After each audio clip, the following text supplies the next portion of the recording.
World Cup. And then I think after that, we'll roll into Andy Burnham getting appointed Prime Minister of the UK. I was just listening to his acceptance words on the appointment as Prime Minister. Some interesting foci of his, and also choice of words in his opening speech. But Eric, good morning. I hope you had a good weekend and enjoyed the game. And let's get going today. Good morning, gentlemen. I apologize, I have the flu. It was not a good weekend to have the flu, but I just have it. And a World Cup final. I'm a big football/soccer fan. And so I want to congratulate all the fans that we have in our audience, both Argentina and Spain fans, because Messi at 39 delivered a masterful World Cup. Regarding I mean, 39 years old, and the guy without him, his team would never have reached the final. The final itself, Spain played a much more beautiful game. Argentina was almost doing kickboxing or something, but they deserved the win. So, que viva España for all you supporters out there, and congratulations again. Uh, Lamine Yamal, for those who are not aware of it, I think most of you are aware of it by now, but when Lamine Yamal was a few months old baby and couldn't even keep his head up, he got bathed by Lionel Messi 19 years ago for a UNICEF thing. So he came from a very poor family. His mom was like 15, 16 years old when she got married to his dad, who was also 15, 16 years old. And later on, they separated.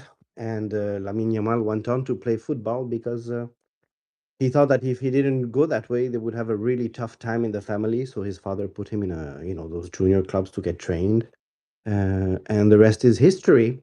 He faces his idol, Lionel Messi, because he went into the Barcelona juniors after that, which was the team of Lionel Messi as well. And he ends up meeting him in the final 19 years later and taking the cup from him. So passing from one generation to another. Unheard of in football history. Probably will never be anything like that again. The odds of that are so infinitesimal, it's like unreal. But it happened. So again, congratulations to all the fans. And now I want to talk about the economics of the World Cup because they are reaching a very new dimension. The tickets for the final were reaching 6 to 12K for a seat in the finals. This is almost out of control.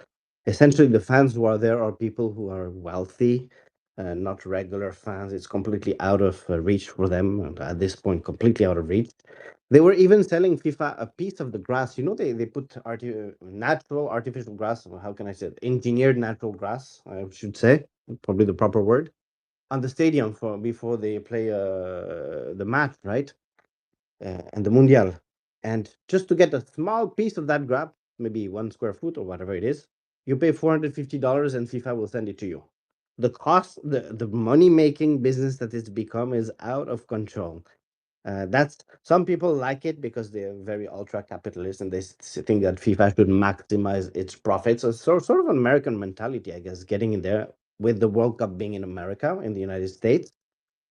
Others are criticizing it because it's becoming out of reach for a lot of common folks who would like to, for regular games, you would pay 1 or 2K, which is out of reach for a lot of people who want to come and root for their country. Uh, the other side of it is they even changed the format.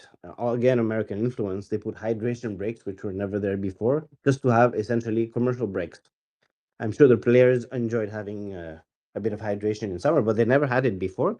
So it makes comparison between the World Cups more difficult after, yeah, for the performance. And then they had a halftime show, which was never there before, which is also another thing for the US inspired, because I think you guys have it in the Super Bowl. So they decided, for money reasons, to bring it to the halftime show. And I do agree with those who think it's exaggerated. And here's why. FIFA is trying to get all the profits for itself, but send the cost to all the cities. This reminds me of socialism for the rich, when you privatize the profits and you distribute the risks and the losses. And that's the reason why Montreal, my city, refused to host the World Cup. Because for FIFA to come in here to be able to host the World Cup, they were saying you have to cancel all the other events. And Montreal in the summer has a lot of different events and festivities and a lot of different festivals that they Montreal usually gives from in the summer. A lot of Americans and people from Western Canada come here for that. And they were demanding that no, no, no. If you want to host a World Cup game, you have to cancel all of that. So Montreal said no. So you notice that in Canada, we had it only in Vancouver and Toronto. So that's a bit of a conflict there. These other things are mostly cultural. We used to have jazz festival, just for laugh festival, this festival, African cultures festival, all kinds of music festivals and social festivals. And essentially, FIFA was asking for this to be completely cancelled. So that to me is going beyond what is reasonable. But okay, this is Gianni Infantino's reign. He took the reins from Sepp Blatter and Michel Platini after a big lawsuit happened and whatnot, for which in the end Platini was exonerated. So there's a little bit of politics behind it. Gianni Infantino, let's remember, also during this the past couple of years, gave a peace prize to Donald Trump when he didn't get the Nobel Peace Prize. So that was just to accommodate and calm down Donald Trump. It has never existed before. That was again something made specifically for Trump to make him happy. So you can see the politics is getting more and more involved. Even a red card, Donald Trump has gotten involved for a red card in the middle of the tournament.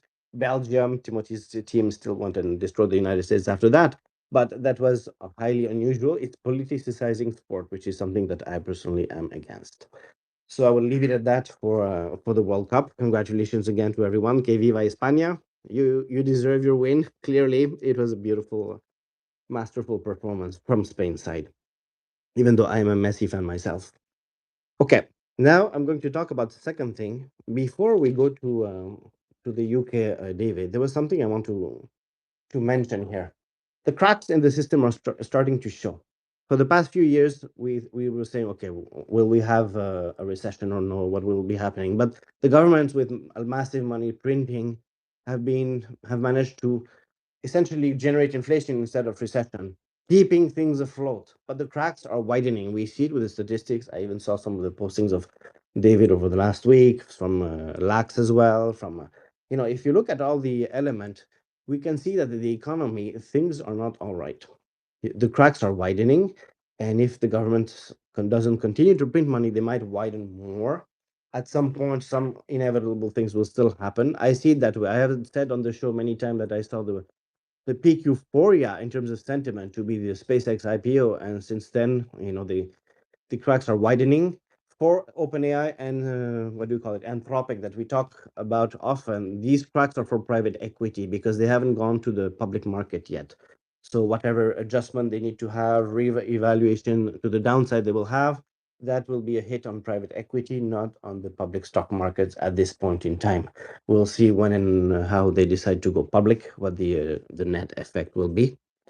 But I thought I should mention that a bit because somebody asked me an update on the economy last week, and I thought, okay, let me finish my Mundial first. It's done. Now I give my update.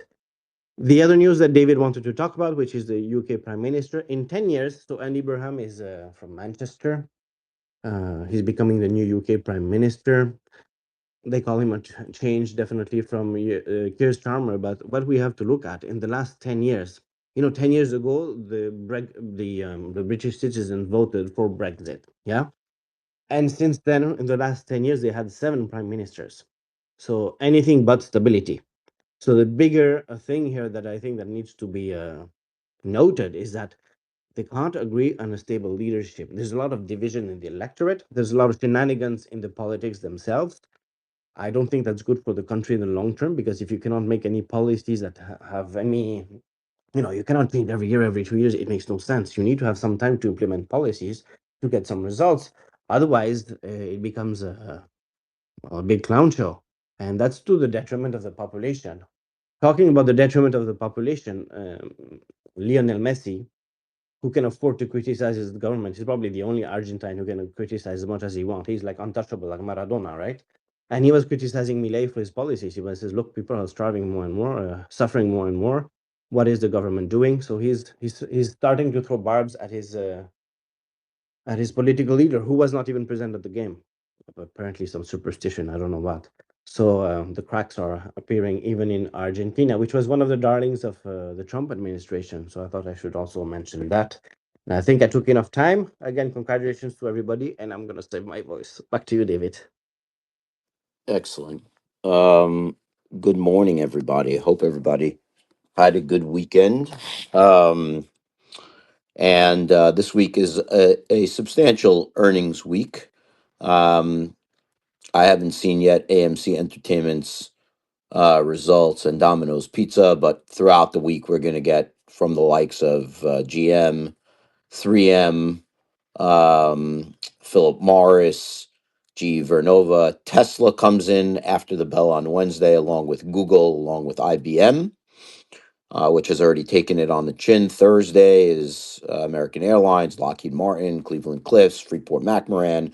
In the afternoon, Intel, important to the government's portfolio. Friday, we end with a little bit of a whimper. Strong week for earnings. We have a lot to talk about on that.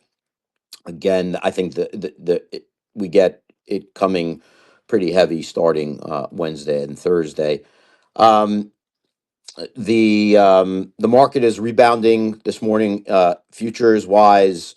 Um, Oil is taking off a bit of the heat that it had from the strikes in Iran over the weekend. Um, and in terms of data, we have a Canadian CPI today, UK jobs report tomorrow.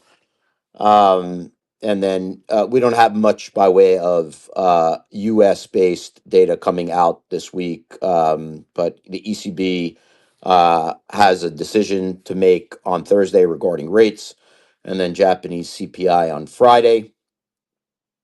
The bounce today is a bounce largely as it relates to chips, which has been dragging the market down for the past month or so.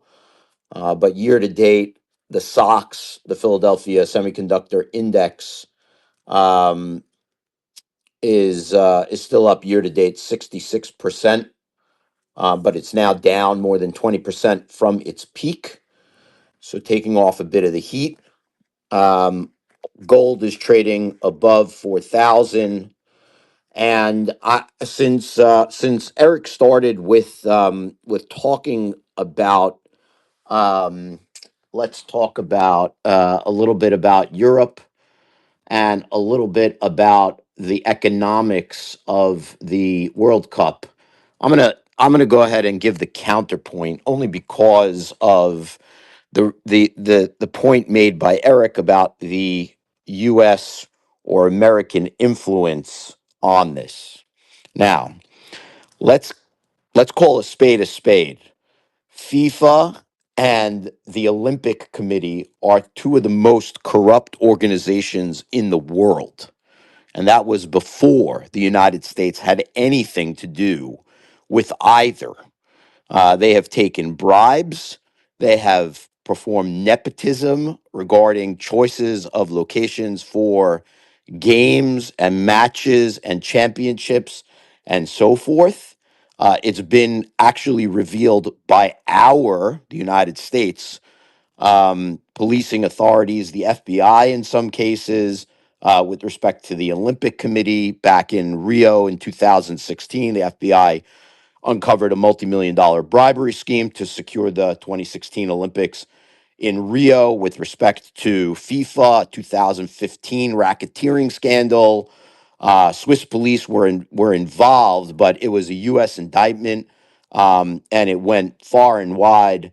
So before capitalism, let's say it another way, before capitalism was injected into these bodies and their sports, um, the corruption and criminal activity was already there. You know, I think about the camera yesterday focusing on the likes of Matt Damon, right, who was at the match with his wife, I think. Matt Damon comes from an impoverished childhood. Um, Along with Ben Affleck. It was a stable community, but it's not like he grew up with a silver spoon in his mouth. And God bless if he's become a world renowned actor that has made incredible amounts of money. God bless him to go to the match. I'm okay watching from home. I knew one or two people who had happened to have gone. How much they paid for their tickets, I don't know. but I also don't care. And my son said to me, it wasn't such a great match. You know, even if we could have gone for 8,000 ahead or 12,000 ahead, he would have said it wouldn't have been worth it. So I'm okay with all of the capitalism. I just, again, it's the system that I was born and bred into, and maybe that's why I am incredibly, I don't know, biased when it comes to it. And then Messi talking to Millet about Argentina, it really echoes Andy Burnham. Andy Burnham this morning pledged two things stood out to me in the short remarks that he made accepting his appointment as prime minister. First of all, he has pledged to end rough sleeping. For those of you that live in the United States, uh, you know, if you take a second to focus on the term, you'd probably get it as a very nice way of saying homelessness. He plans to end homelessness in England. God bless if he's able to do such a thing. I can tell you now, Zoran Mamdani probably has a similar pledge, and yet we have a caravan of people living on 12th Avenue in Manhattan, the likes of which have never, or 11th Avenue, the likes of which have never been seen before. You could look it up anywhere on the internet. It's right near the Intrepid. So, any of you visiting New York, hoping to go see that great Space and Air Museum on the Intrepid, sitting on or right off the West Side Highway, it's going to be disgusting. And you know, it's there, and I'm sure Mamdani is, you know, doing the best he can to eradicate homelessness. It's not working. And then the second thing that Keir Starmer said, which is interesting because it echoes Barack Obama, which I think he is going to be echoed very hard in the upcoming midterm and definitely presidential 2028 elections, is he wants to bring back, quote, hope to the UK. Hope is what is all about. You know what? Hope and dreams not working for me, putting money, chasing, taking good money and putting it after bad money is not a good thing. I think capitalism is a mechanism. Yes, it corrupts people, no doubt. It leads to nepotism for sure. You know, people want to keep their friends, family, those closest to them, yes men, and so on and so forth, you know, as enriched as possible to keep themselves in power. And when I say power, I don't mean necessarily political power, any form of power. To me, that system works okay. You hope and pray that people have a bit of morality and don't get so corrupted. But at the very least, you know, it is in my sense, a better, broader form of wealth, A, generation, and B, spreading, than frankly focusing all the power in the hands of a very few that seem to, you know, in rhetoric, operate very altruistically, but in fact, it ends up just going all bad. So that's my 2 cents on it all. And we will see what happens out of Andy Burnham. I assume, with respect to Trump, he's not going to be any more likable than Keir Starmer was. It seems that he will be carrying on a very similar agenda to Keir Starmer. I don't think it's going to be taken very differently. Probably may even go further to the left than Keir Starmer was. So we'll see how that all unfolds for the UK. If anyone else wants to jump in on this, you're more than welcome to, because frankly, you know, it's not usually my agenda to do it, and I did it. So I'm happy to indulge anybody else who has strong feelings on the matter. Um, but let's go ahead and get to some other stuff. As we reported on Friday, Netflix was not reporting to a happy audience of shareholders the earnings per share going forward, even with all of the excitement or maybe around, you know, AI developed content, just wasn't enough with respect to the dropping of new subscribers. The you know, even if it has live programming, Netflix, maybe the world is getting saturated with Netflix. There aren't a lot of new markets that Netflix can go into. Hollywood, by the way, is having an incredible year.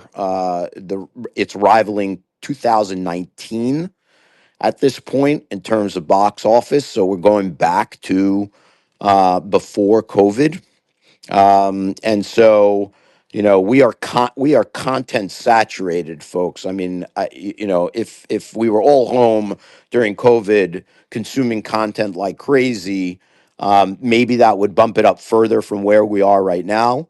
But assuming that we don't have a pandemic on the horizon, the amount of hours that we are taking to consume content, I think, has been maximized. And I don't know how much more room to grow Netflix is going to find, even if it, starts with live programming or cutting costs by using generative AI on a few hundred shows. So that stock was down hard on Friday. In contrast, Travelers, a name that we never talk about with regard to insurance underwriting, stock. The earnings were great, and the stock was up about 9%. It was one of the very strongest gainers on Friday. Everything going on around lettuce has a lot of restaurants and anything related to agriculture going up and down like a yo-yo. I am not following the lettuce. I don't know. I don't even know how to pronounce what is happening, but in any event, the illness that comes from the lettuce, I it has twisted around everything from grocers to stocks like Sweet Green, which everyone thought no one was going to go to because of a lettuce problem, and then Sweet Green it found that, at least we think right now, it is related to lettuce from a particular producer, but I don't think that that's even right. The recalls that are going on are just prophylactic at this point. They're not confirmed in terms of where this all came from. And so, exactly how this ends up coming to either a conclusion or petering out at some point, we'll wait and see. But anybody involved there is more than welcome to come up and share thoughts. Brandon, I can't see if you're up on stage this morning. Give me a thumbs up or down. You're a listener for me. Anyway, I can see Paul and David Nikoski as the. yeah, that's all I see also. Okay. Does anybody have anything to say about the Alibaba AI model that has come out this morning? Go ahead, Brandon. Yeah, good morning. Yeah, it's very, if I were to put it in a just easy to understand terms, it's very similar to the Kimi model that we saw come out and was released. So it's putting pressure. It's another Chinese open source model that is coming out and putting pressure on the frontier models, frontier labs, whatever that we have here in the US. It's the same situation, same scenario. And now the rumors are floating that the Trump administration is trying to come up with some ways to essentially ban these models. They're not doing an outright ban, but they are uh, going ahead and doing essentially banning them by saying that. The companies that host them, so kind of the neo clouds, et cetera, or whoever hosts them, will take responsibility if there's security breaches, if there's different things, and so that's a dangerous path to go down. I have been very vocal that I think any type of ban is probably a bad idea, but it is likely to happen. I think that if you listen to any of our conversations last week, we kind of predicted that these things would happen. We talked about it ad nauseum, and just said that it's likely to happen, and here we are. I think it's just a terrible idea. Then we got more information about the SROs that they're trying to do, that all these frontier labs are going to be a part of, And again, I think it's a bad idea. Demis's idea that he put out on social media that everybody agreed with, that it's probably going to end up being the best of the worst. I think any regulation here is terrible, but that's likely going to be what happens. I think once again, I've said it so many times.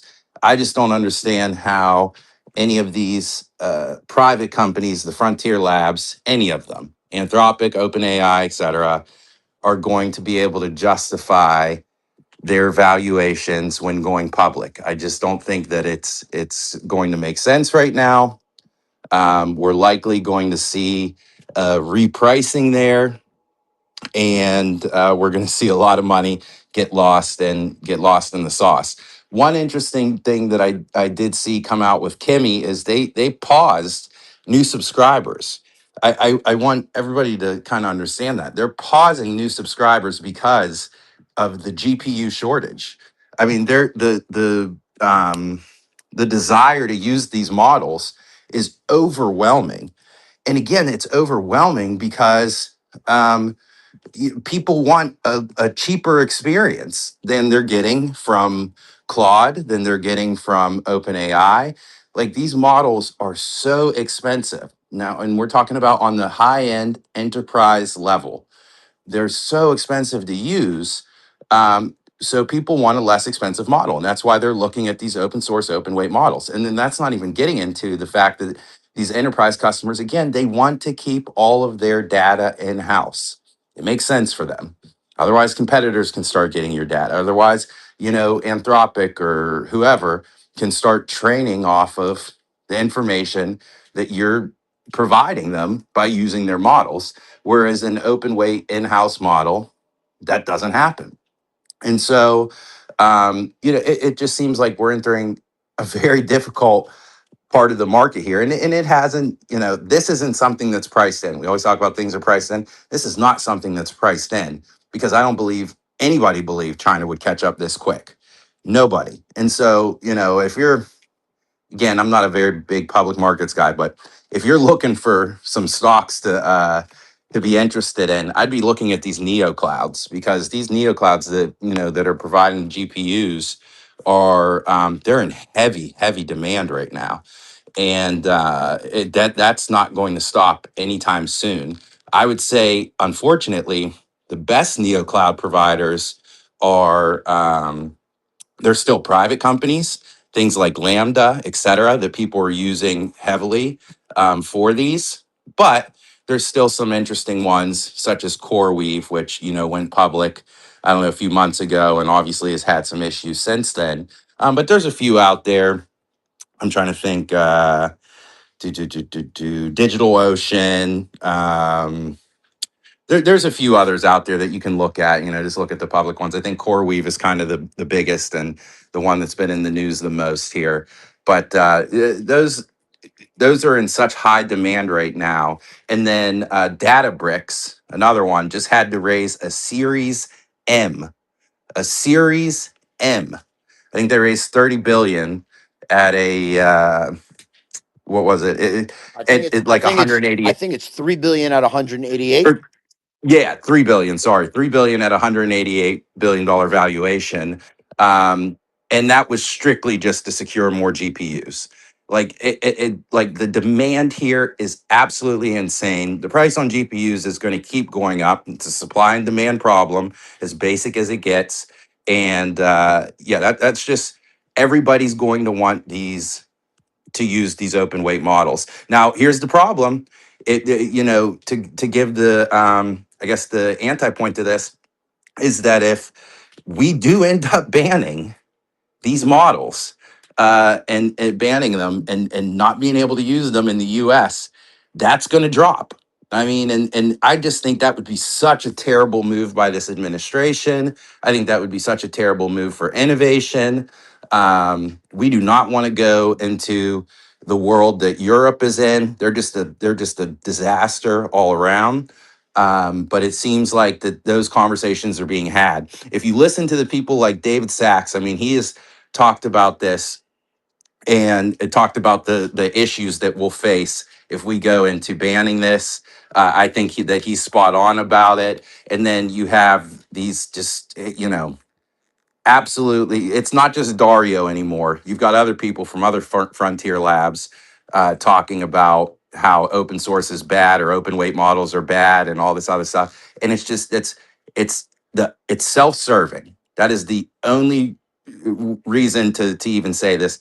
It is absolutely self-serving. They're trying to preserve and justify their valuation the only way they know how, and it's by banning competition. And that's terrible for all of us. So they're throwing money towards it. They're out there trying to ban any type of competition, and it's because they're genuinely scared. They're worried, and so are their investors. Because man, if that collapses, if those valuations go from being what we thought were going to be 1 trillion in the public markets to to significantly less than that, dangerous situation for our markets, and brilliantly played chess move by China to go out and put out all these open source models. They can subsidize it with government funding. That's exactly what they're doing. And that is going to be just a disaster for our economy. Let me cut in before I get to the hands to tell you folks in the audience. We talk about AI every day. I think I said that we talk about AI every day. On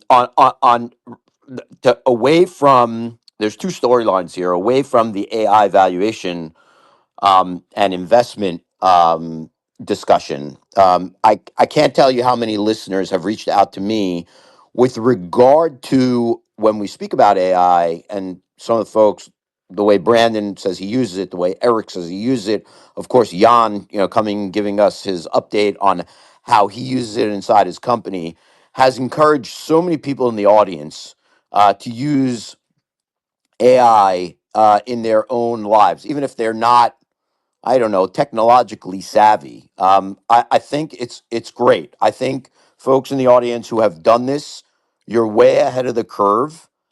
Yes, the people on stage, this is what they do for a living. So, they get paid to do this. So you can't possibly be expected to keep up with them if you're doing it on a elective basis.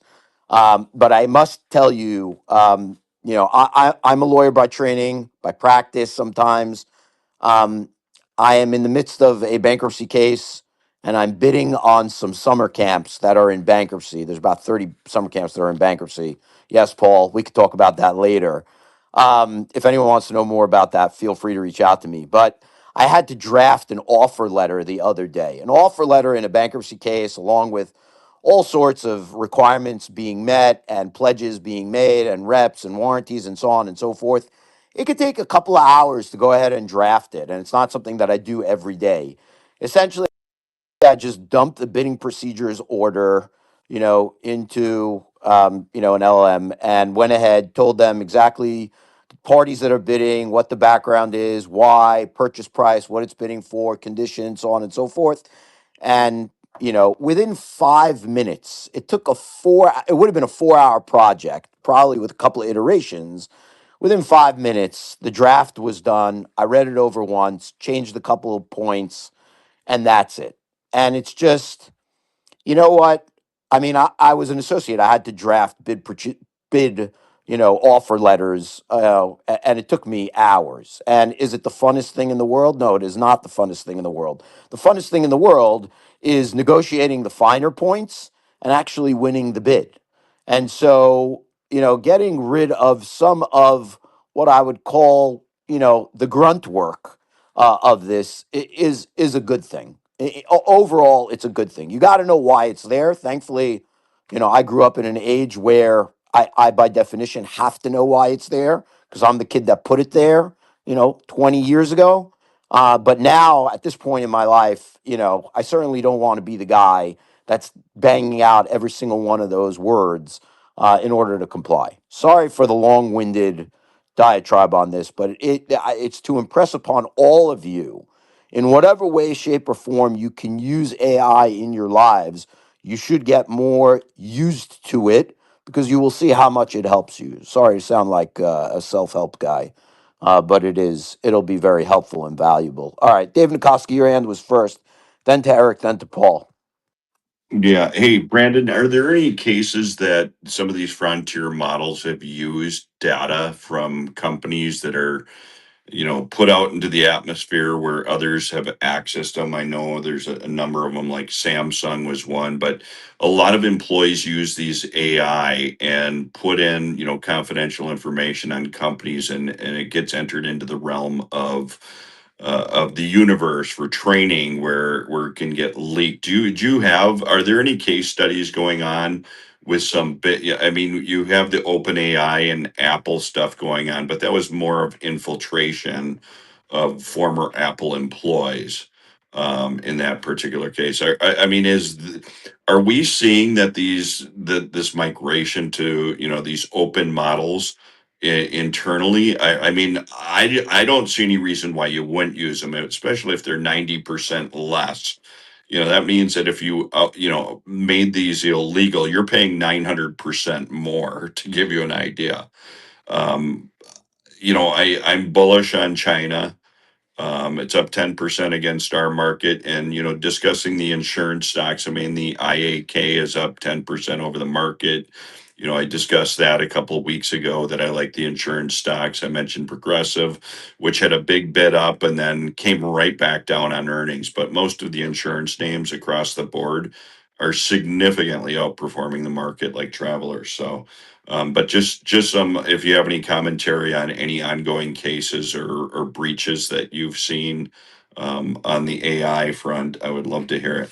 Yeah, I'll just make a quick point. So I think that we are seeing a ton of companies, just enterprise companies that are moving to these open weight models for exactly the reason you outlined and that we've talked about on the show a million times. Now, as far as like case studies that are coming out, I think it's so early that those case studies are happening, but maybe just haven't become public. But I will say one that was very open about it was David Friedberg last week talked about it on their podcast, the All In podcast, and he said that he runs a biotech company, right? And he works closely with a lot of these biotech companies that they have actually turned down now partnerships with Anthropic because Anthropic was using their studies to train their own models, and then Anthropic dropped a bio, a biotech company or a biotech portion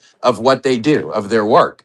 And so they were literally taking the information from these biotech companies that are using their models, and then decided to open up their own biotech portion of their frontier lab. So that's one major study, but there's or one major point, but there are millions of others. And you're absolutely right. There's no reason that a large enterprise customer wouldn't want to keep their data and information in house. This isn't just biotech.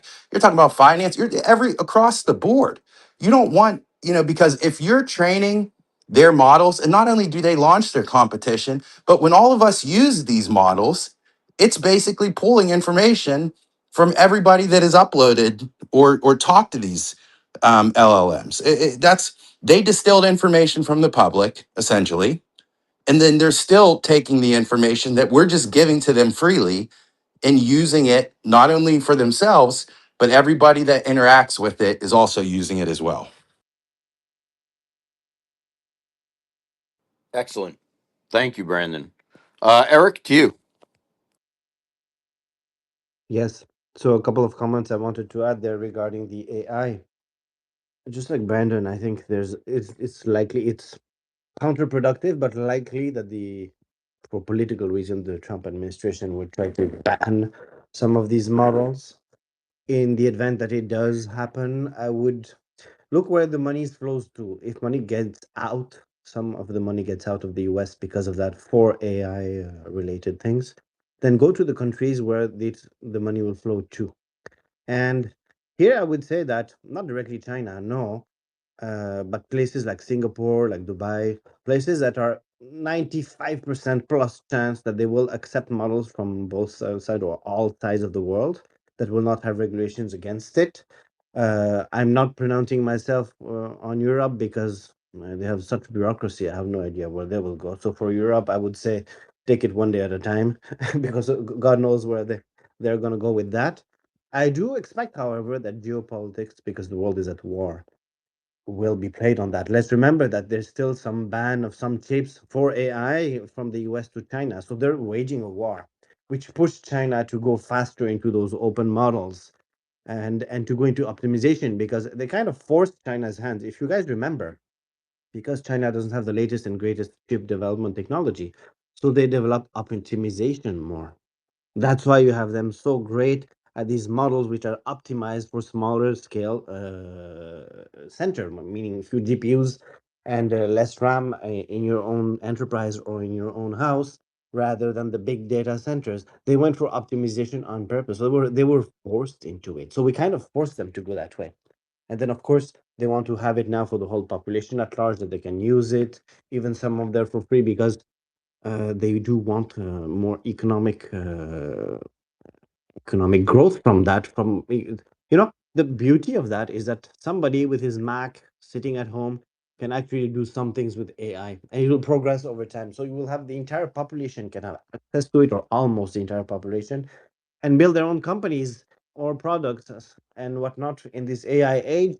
So you're not as dependent as before on being part of a big corporation, a big university, a big whatever it is, big government. You can actually do things more and more on your own by having these small models at home. So this is the direction they're taking, which I think that's a very good positive.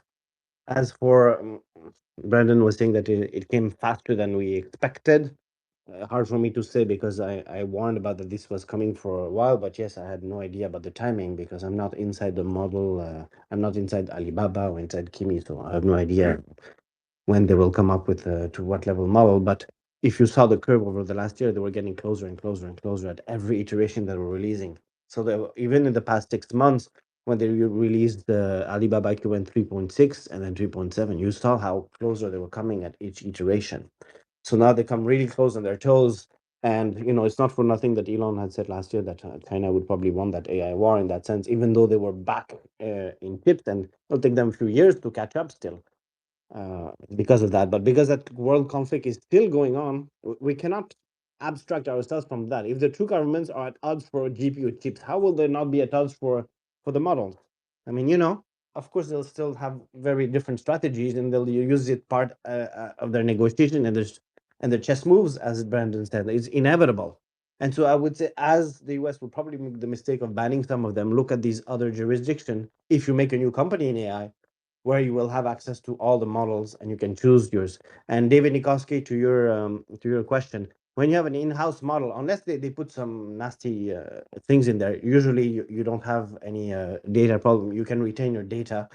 Another funny thing that might end up happening because of this is that some of the data centers built up by Google and Meta, and who, maybe Elon and whatnot, outside the US, might end up being used for Chinese models, because they still need the computing power. Just like Brandon said, they're starting to pause the number of people who can register for it, because they don't have enough hardware power behind it, processing power. So they might have to use actually some of these big data center, which US big tech is producing. For that, perhaps in the US, they'll be probably likely barred from doing that. Then they will do it with their data centers in Europe, in Asia, and wherever else.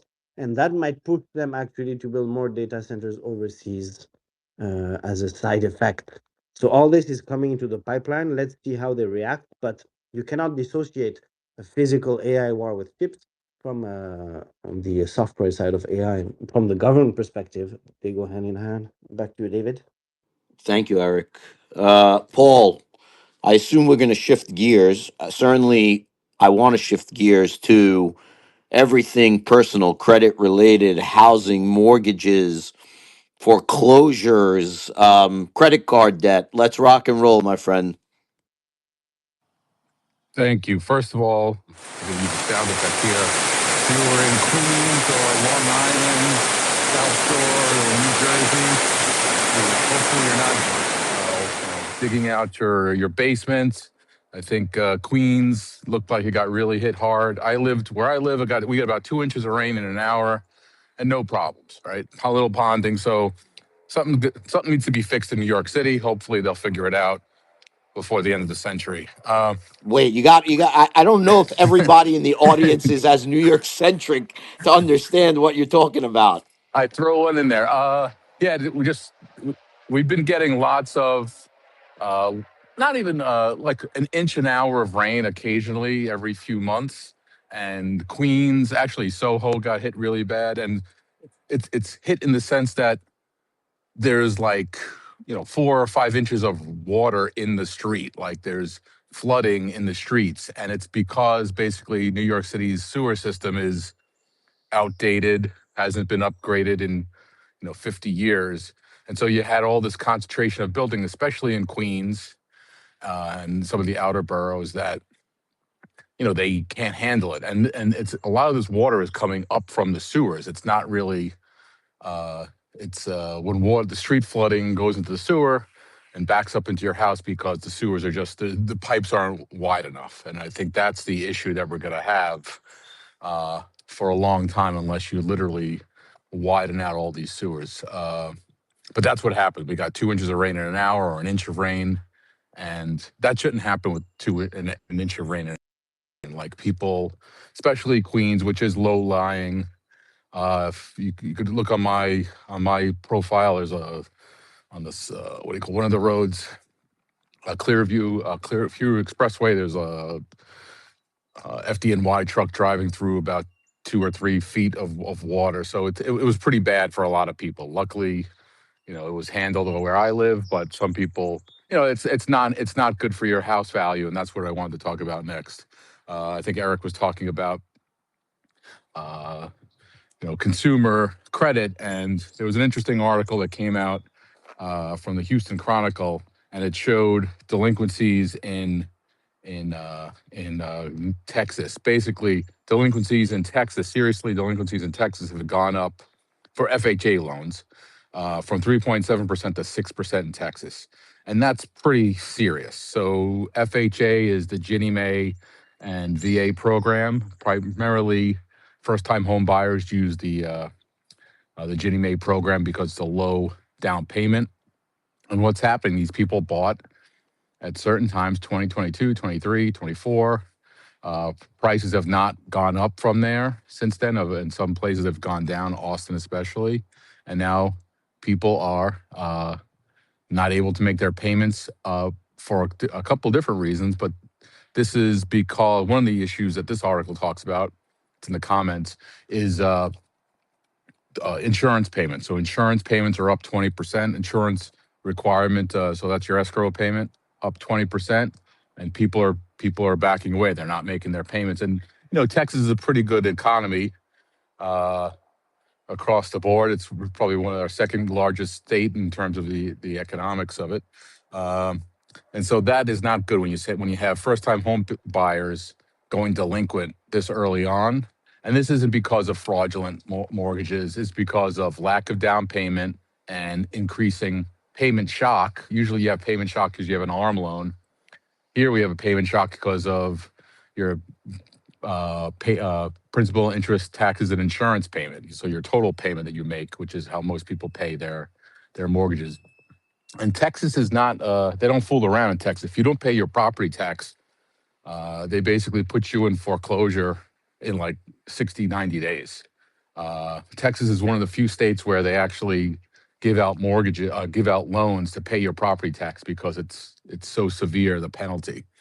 And the other thing I was just looking at the Freddie Mac mortgage rate. So it's around 6.6% earlier in the year. It got down to as low as 6. So it's crept up 10% from 6 to 6.6, and that's not insignificant. And that's going to push people. I think if we're talking about Texas here, first-time home buyers, and you're seeing these delinquencies, so that just means that there's more to come. Meanwhile, in other parts of the country, New York, New Jersey, California, Connecticut, like there is a lack of housing, primarily because there really we haven't had the new construction that they've seen across the rest of the country in the last decade. So there's a lot of property, there's bidding wars. One reason is people kind of moving out of the urban centers to be kind of maybe safer, lower tax neighborhoods. and they can do their work from home or a few days from home and still deal with the commute.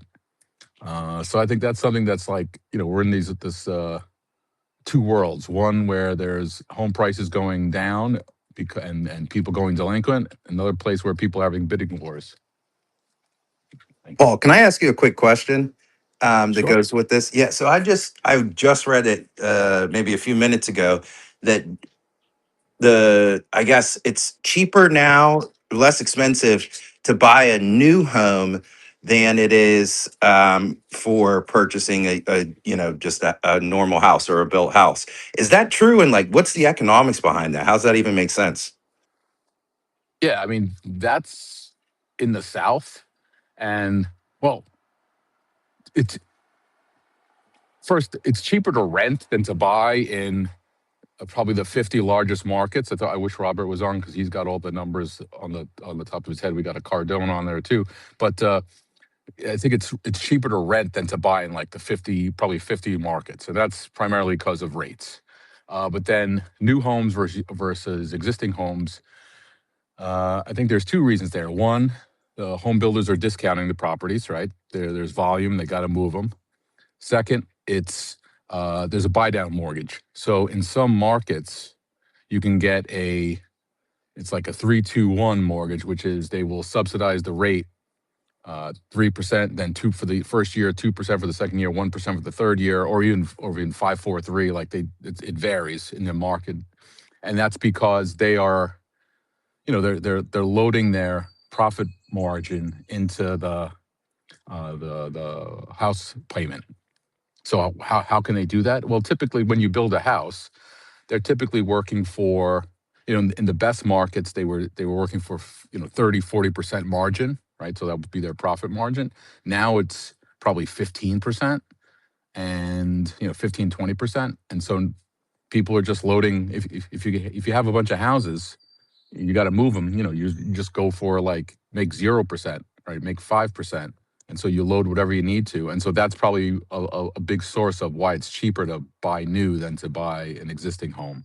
But it really varies. But I'd say that's probably a lot of the drivers. But it's probably best to rent in a lot of markets right now, just because of the house payment is so high, insurance especially. So if you're in Florida, and let's say you're buying a condo, the combination of HOA, maintenance, insurance, and your house payment could be a lot cheaper than rent. There's a lot of units available. You can rent for a while, roll your down payment in CDs, like they said in Back to School, and something more liquid, and you go forward from there. But I'll run some numbers. I'll try to post something later about like specific markets. It's not everywhere. Yeah, Brandon, the story, it came out over the last couple days, and today it was publicized by Bloomberg. It's an average, and I think just the fact that it's the first time ever on that average is just the headline grabbing of it, is particularly notable, as you grabbed the headline or the headline grabbed you. But that being said, folks that are in the business of building homes have to offload inventory regardless of the fact that material prices keep going up, insurance prices keep going up, taxes, there's no relief with respect to mortgage rates. And so it is just becoming, a worse and worse quandary, to be honest with you. Paul, anything, by the way, David? yes, May I? yes. Sorry. Okay, we have two pieces of big news. I think they are going to impact the life of everyone. The first one is what we talked about last week. The Houthis have already declared that the Saudis cannot send oil through Bab el-Mandeb. This is, I don't know where this is going to lead us. This is as big as Hormuz. And as you know, we talked about this last week. For those who are interested in the details, they can go to my pinned tweet and listen to Macro Voices. All the details are there from last Wednesday. So this is really big. At the same time, and you can talk about coincidences and you can talk about conspiracy theory, but at the same time, the CPC outlet in Russia got hit. This is extremely important and as big as Hormuz and uh, Bab el Mandeb in terms of being important, not in terms of size. That literally prevents Kazakhstan from exporting anything. Kazakhstan. So we are talking about 1.6 million barrels. So we are talking about 4 million barrels out of Saudi Arabia, 1.6 million out of Kazakhstan, all in one day, almost the same hour.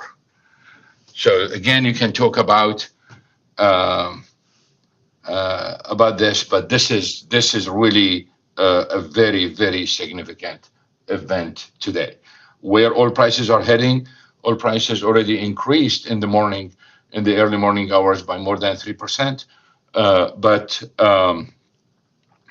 they declined. They lost. We went to red, and now they are going up again. And I don't know where this is going to end up. So the discussion we had last week was like this. I doubted that, or the main scenario was not the Houthis basically blocking the Saudi um, uh, flow of oil. It is that some members of the Houthis basically causing problems. And I discounted the idea that the Houthis as a group will go for it. And boy, I was completely wrong. What does that mean is, that means, and this is where the dangerous part is, it means that the extreme element of the IRGC is taking over in Iran. And this is extremely, I mean, I cannot even express how serious this problem is if they are really taking over, because this means a war and worse war than what we've seen. It seems that the CIA and the Trump administration were aware of these changes, and that's why they've been hitting day and night targets there. And now I think the Houthis are going to be hit extremely hard. So watch this development, because it's going to affect everything and everyone. Closing Hormuz and Bab el-Mandeb at once never happened in history, and this is extremely big. And Qatar and other mediators proposed a couple of days ago a 10-day kind of ceasefire while all the shipments would go through the Iranian route. It seems that they knew that this is going to happen. So this is really big. And I am in Vegas today, and I have to give a keynote speech, and I don't know how I'm going to give it, because this is going to change the whole story that I'm going to give. U.S. gasoline prices are already above $4. And President Trump, as you know, he is already angry at the oil companies for not lowering gasoline prices. He cannot have it both ways. Okay, he literally cannot have it both ways. The gasoline market in the United States is not a U.S. market. It is an international market, because we export the gasoline, which means that the only choice left for him, if he cannot force the companies to do something, is to impose a ban or go after threatening them by tweets and posts, telling them, look, if you are not going to behave right now, lower exports, focus on exports, lower exports, I'm going to ban exports. So again, we are at a serious situation right now. So again, between Hormuz, between Bab el-Mandeb, between CPC, and gasoline prices going through the roof in the United States, simply because inventories are very low, it seems that we are going to have a very, very tough time in the coming days. Back to you. And sorry for the interruption. Never need to apologize, Anas. Thank you for cutting me off for that important and breaking news. And as you said it, I don't know where we go from here. We will all just have to watch and wait and see how things unfold. Certainly for the Middle East, but it's ripple effects all over markets for sure. Paul, can we get back for a second to New York City and conversions? Read a story, I think, validating what we were discussing last week about the fact that any commercial to residential conversions, um, dozens, north of 100 of which are slated for New York City, are now going to be slower, cost more money, And when you go back to the spreadsheet, folks, and you have to change a bunch of assumptions, economics start to get tight and projects start to get unreasonable. And if you're in an environment where you've got not only that to worry about, but lots of other things politically and policy wise inside of New York City, that may disrupt some stuff. Any thoughts on it, Paul? Yeah, I mean, just to kind of put numbers out there, like for people to understand, like there are parts of the country where you could buy a house for $100 a square foot, $125 a square foot. The apartment conversions in New York City cost $500 to $600 a square foot just for the conversion. Oh, I think hopefully I'm not losing my thing here. Hopefully you can still We hear hear you. me. Okay. My power's out, by the way, so that's that's fun. Uh, So, just to kind of get a sense, in New York City, there aren't hundreds or even tens of or dozens of firms that can do conversion. There's only about 10 to 15 firms that are really qualified and have the ability to do conversions. And in New York City, you can't just show up from Texas and say, "Hey, I'm going to convert a building." You have to have history of doing work in New York City as a construction management firm. So there's about 10 to 15 firms that could really do that. So ultimately, if they take out one or two, that slows down the process a bit. And there's one major one attached to this project. Um, that just takes out or slow. If you lose a license, forget it. Like that's the developer's going to now have to find a whole new group and go through the whole process again, permitting. But I think you're right. People are going to relook at it. So if it goes up from 500 to 600 to $700-800 a square foot, it just doesn't make sense, because ultimately you have to sell these apartments uh, for $1,200-1,500 a square foot, and that doesn't work. And even in New York, it has to be only the top of the luxury. Like a typical apartment now in Manhattan, which is where most of these conversions are done, is $1,000 to $1,100 a square foot. Right? That's what a kind of that's a mid-level condo. I mean, that's not a super luxury building. That's a kind of condo, maybe a nice doorman building, but nothing like super extravagant.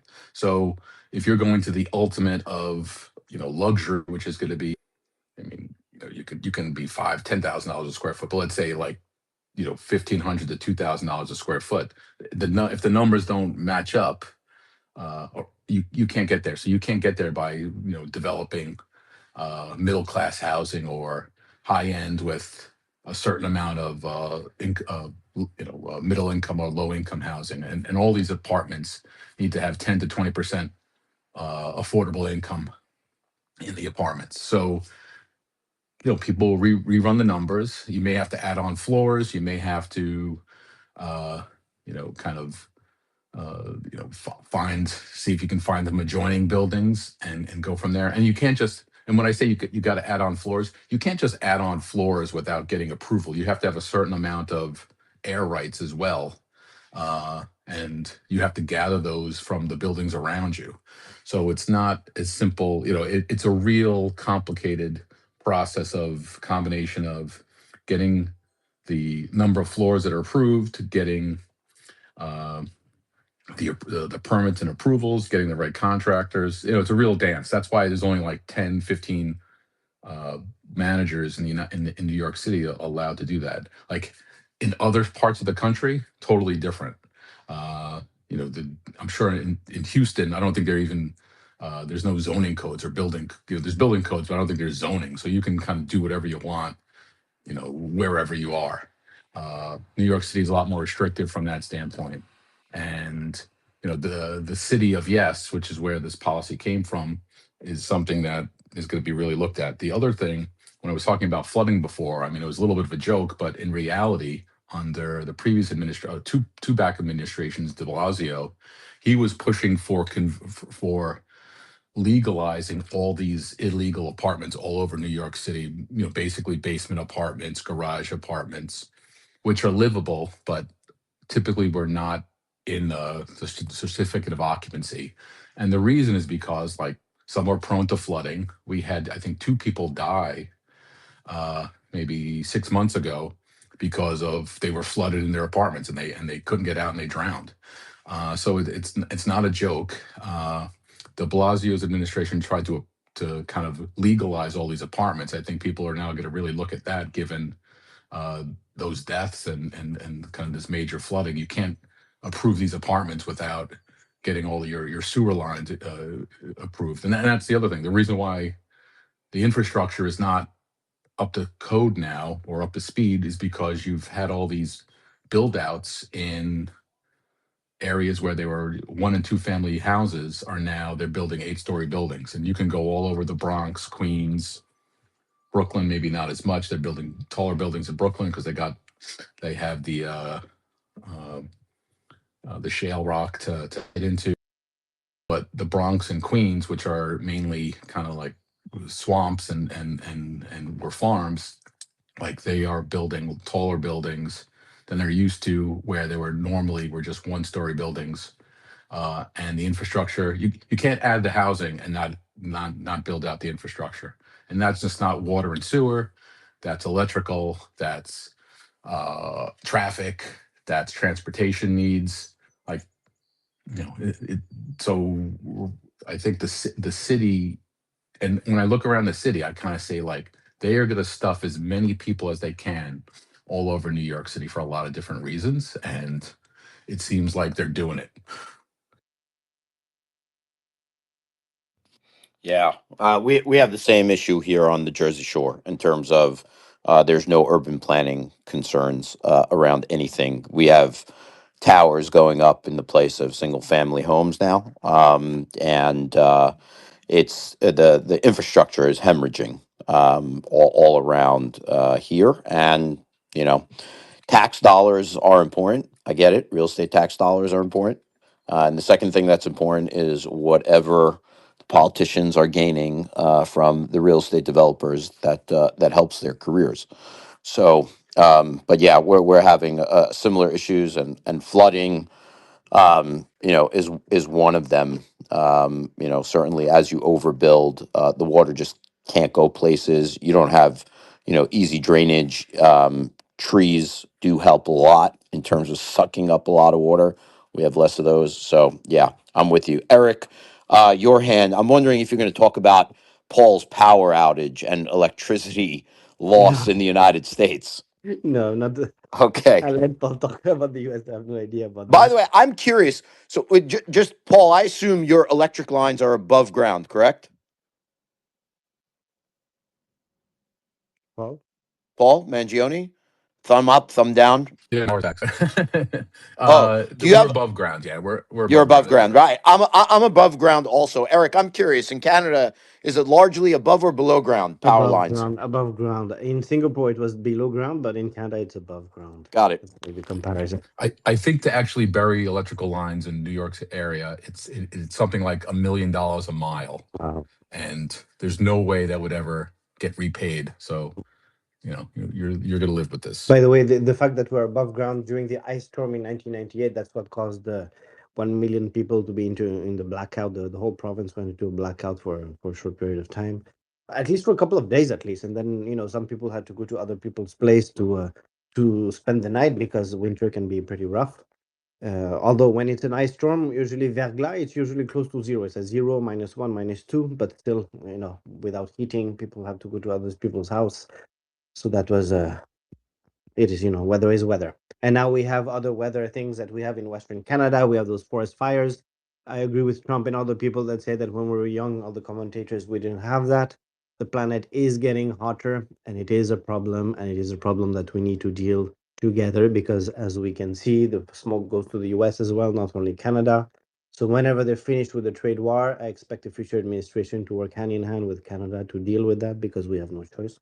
We have to tackle those natural realities that we have, which are very difficult to deal with. And the comment I wanted to make me is because somebody asked me for the AI, those AI models. Brandon and I were talking about the free models. You have two types of them. I want you to distinguish it because the one I use at home is a small one, the really smallest one that fit in your MacBook or whatever it is, your whatever PC you're having. But the ones that the companies will be using are the bigger models. They're like 2 trillion parameters model with about 1 or 2 terabytes of RAM. So those are more expensive. So don't confuse them. A startup cannot, maybe it's hard for them to afford it when you're doing a small startup in your basement. But any company which has, a few dozens of employees can definitely afford it because it costs maybe 40, 50K, 60K, whatever it is, maybe 6 to 12 months of salary of one employee. So then that one they can definitely afford it, and then they can scale bigger. And then there's the other solution, which is have it on a cloud where you use the processing power of, I don't know, Amazon Web Service or whoever it is that's going to be hosting your Kimi, or in China, and then you have on that side that you can use that model as well. But the ultimately, you want, most companies who have sensitive data will prefer to host everything in house, which is the proper thing to do when you have the means for it.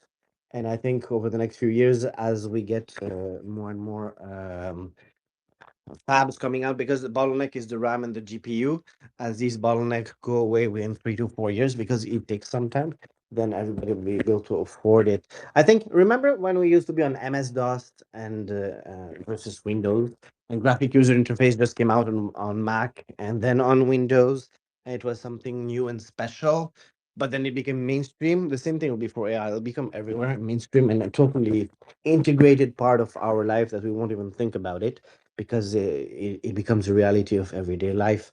One thing I want to ask to Anas, how military capable are the Houthis? Because Bab el Mandeb, I agree with Anas, is a big deal if it does get heated and closed.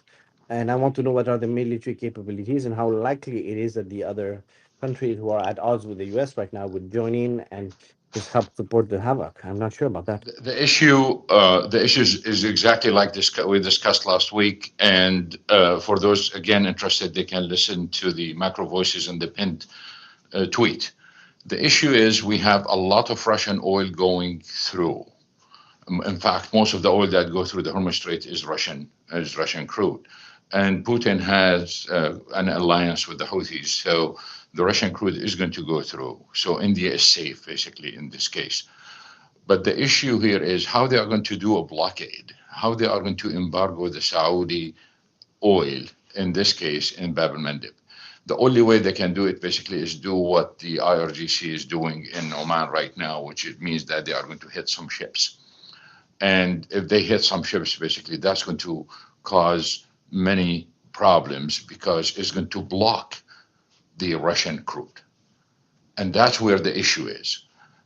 So the military capability basically is irrelevant here because all it takes is just one drone hitting one tank in the Bab el Mandeb, and that's it. You don't need more than that.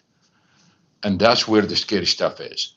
And then it gets scarier if the British insurance companies basically stop insuring ships in Bab el Mandeb. And I can tell you, I don't know what Trump is going to do after that. So it's going to be an extremely difficult situation. Back to you. Thank you, Anas. Back to you, David. Super. To go back to reporting companies this morning, AMC Entertainment has reported its best quarterly revenue and adjusted EBITDA in its entire history. You would assume with that kind of headline, the stock would go bunkers.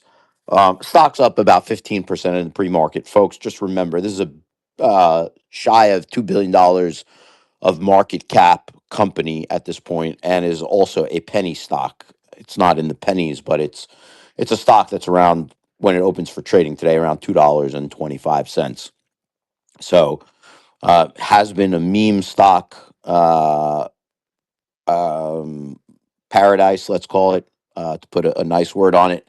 And we'll see where it goes from here. I don't know if, yes, theaters are back, I guess, in the sense that people are going and there is content coming out in theaters.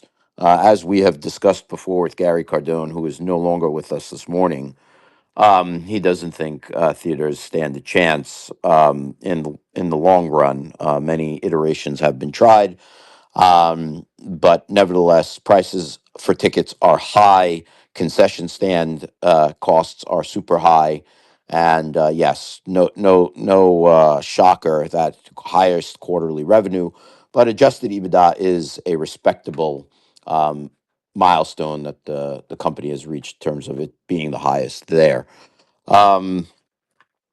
Okay, I'm ready to let you folks go. It's 9:20 in the morning on Monday. Let me just recap some futures movement. Nasdaq up almost a percentage point.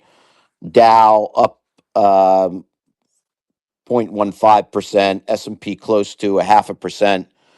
Gold right around a little bit north of 4,000.